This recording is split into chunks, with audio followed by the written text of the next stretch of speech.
When Gary Johnson 10 days ago tabbed as his potential running mate former Massachusetts Governor William Weld, it led to one of the largest bursts of attention in the history of the modern Libertarian Party. People all throughout the media were writing that there's some strange new possibilities afoot for the third party.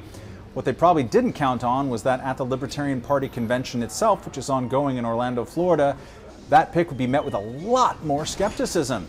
So we're here today with former Governor William Weld to talk about it. Thank you for joining Reason TV. Great pleasure. Thank you. So to what do you attribute this skepticism with which you have been greeted by some people here? Well, the members of the party don't know me. I mean, they haven't seen me. I've been out of politics 10 years. They don't know that on my first day in office in Massachusetts, I started my first press conference by saying, fellow libertarians.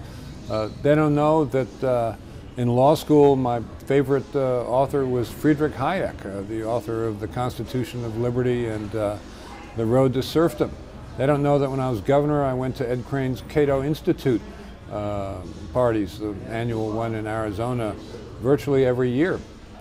And I've been, from time to time, financial supporter of Cato. They're my kind of people. When I went as a fairly new governor and gave a speech at the convention in Houston that nominated George W. against Pat Buchanan, all the new governors got to make a short speech, and mine began, I want the government out of your pocketbook and out of your bedroom. I'm an economic conservative and I'm socially tolerant and inclusive. That's some of my political positions. Let's talk about that aspect of it. You've been in politics or around politics for quite a long time.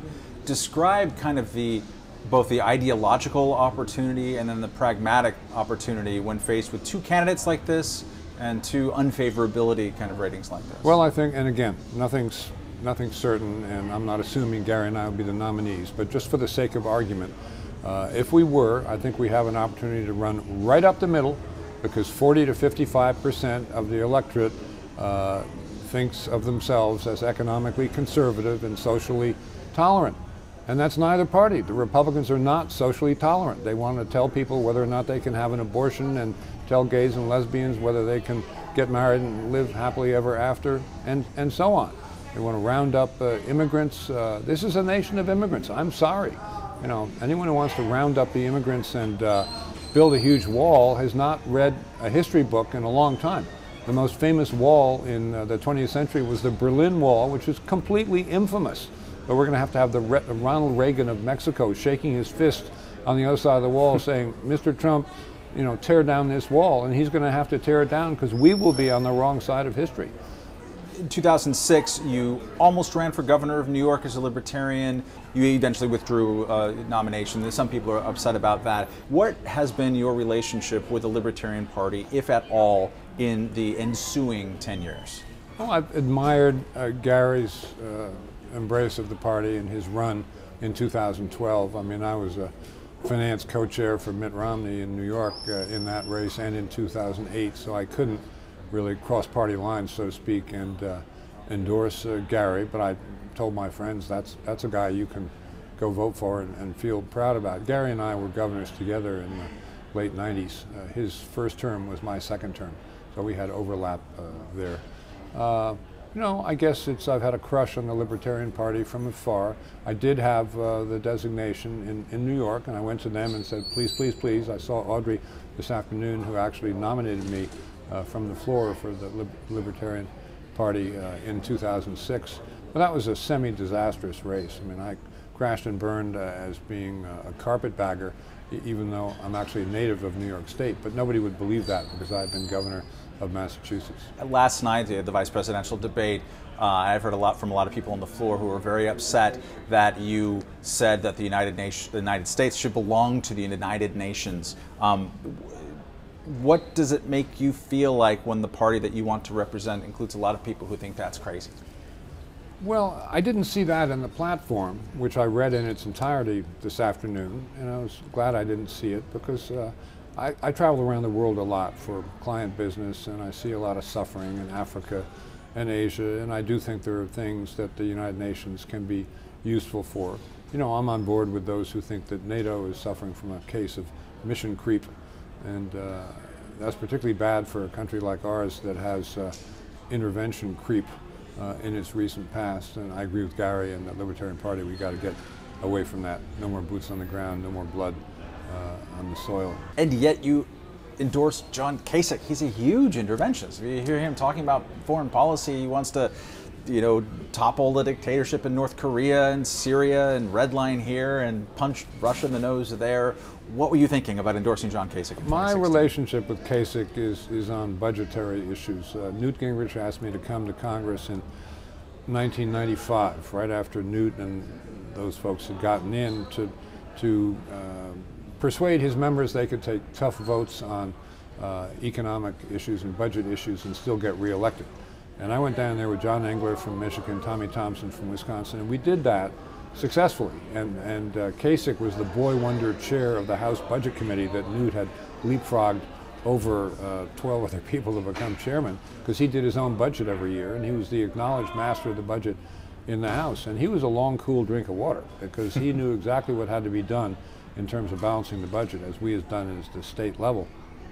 Senate was a much longer row to hoe. The chairman said, do we really have to balance the budget in 7 years? Couldn't it be 9 years? Well, that's not with the program, as they say. So I got to know Kasich very well there in an area where he's an authentic American hero, namely the federal budget. When you started in politics, your governorship is sort of associated with the 1990s. There was such a thing as the kind of socially liberal Republican governor or politician. Right. That was a category that existed. Doesn't seem to exist. I associate it with sort of a good government Mitch Daniels type of thing. People who are interested in issues like privatization and other things. Where did that go? It began to go in 1994 when things became much more partisan. When I used to see Newt when he was minority leader, before he was speaker, he had a saloon door on his office because the Dems didn't want him to be able to have a private meeting. And when Newt became speaker, he didn't forget that.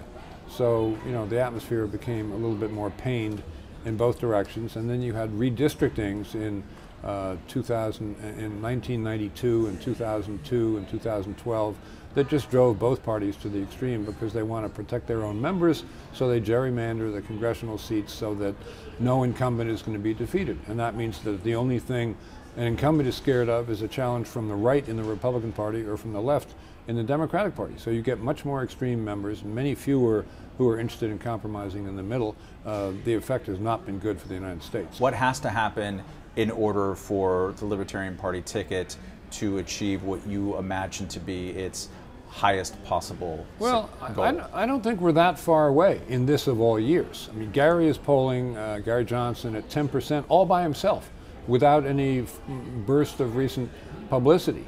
If he and I got to be nominees and got a burst of publicity, that'd be at 15% maybe. And that's the level where you get into presidential debates.